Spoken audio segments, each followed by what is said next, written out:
तो ये हम वेंट्रिकल्स में अगर देखेंगे तो वेंट्रिकल्स का जो लेफ़्ट साइड का वॉल होता है वो कैसा होता है, तो थिक होता है as compare to right side के।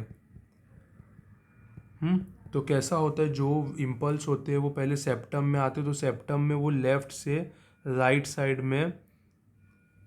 इम्पल्सिस आते हैं। उसके बाद जो इम्पल्सिस होता है वो नीचे की तरफ सारे के सारे जगह पे स्प्रेड होता है, और उसके बाद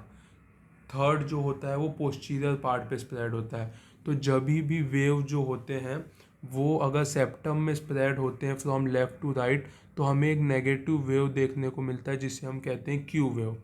उसके बाद जो पूरे वॉल में स्प्रेड हो जाता है उसमें हमें मोस्ट पार्ट देखने को मिलता है जो होता है क्यू वेव, जो होता है आर वेव, और लास्ट में जो पोस्टीरियर पार्ट पे जाता है वहाँ पे हमें एस वेव देखने को मिलता है। तो सेप्टम पे जो है उसकी वजह से क्यू वेव का फॉर्मेशन होता है, पूरे वॉल को कवर करता है उसकी वजह से आर वेव का, और फिर पोस्टीरियर की तरफ कुछ पार्ट पे जाता है तो उससे एस वेव का फॉर्मेशन होता है। तो इस तरह क्यू आर एस वेव का फॉर्मेशन होता है। अगर हम देख सकते हैं कार्डियक एक्सिस कुछ इस तरह से आता है। तो अगर हम एक्सिस में देखेंगे तो अगर लीड टू में हम देखेंगे तो लीड टू के तरफ में ये एक्सिस आता है, तो लीड टू में हमें जो है वो क्यू वेव अच्छे से देखने को मिलेगा, फिर आर वेव, फिर एस वेव हमें देखने को मिलेगा। क्यों? क्योंकि सबसे फर्स्ट पार्ट में क्या होता है, सेप्टम में जो इम्पल्सिस है वो थोड़ा सा लेफ्ट से लेके राइट की तरफ जाता है। तो ये इधर जाने की वजह से जो लीड टू पे इसका असर पड़ता है वो कैसा होता है कि लीड टू से दूर की तरफ जाता है इम्पल्स, तो यहाँ पे थोड़ा सा नेगेटिव इम्पल्सिस हमें देखने को मिलते हैं।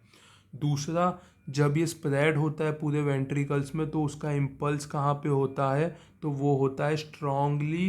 लीड टू के पास। तो स्ट्रांगली लीड टू के पास जब इम्पल्स आता है तो यहाँ से क्यू वेव से एक positive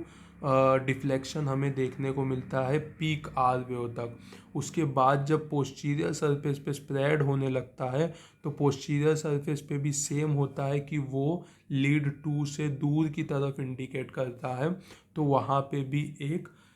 negative deflection S wave हमें देखने को मिलता है।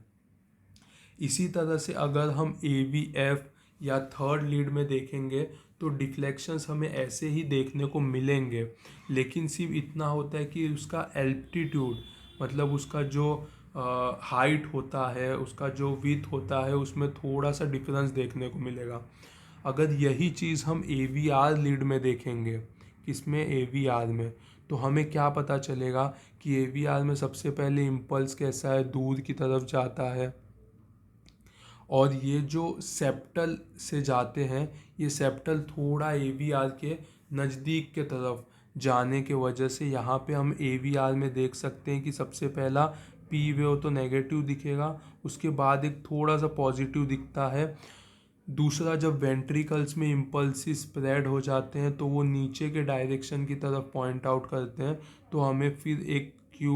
आर वेव नीचे की तरफ मिलेगा, और फिर एक थोड़ा सा एलिवेटेड पॉजिटिव एस वेव देखने को मिलेगा। तो इस तरह से यहाँ पे जो इम्पल्सिस होते हैं वो नॉर्मली नेगेटिव डिफ्लेक्शन होते हैं क्योंकि वो लीड ए वी आर से दूर जाते हैं। तो ये जो डिफ्लेक्शन के बारे में मैंने बताया था और ये एक्सिस है, ये दोनों को अगर मिलाएंगे तो इसका आंसर हमें इजीली पता चल जाएगा।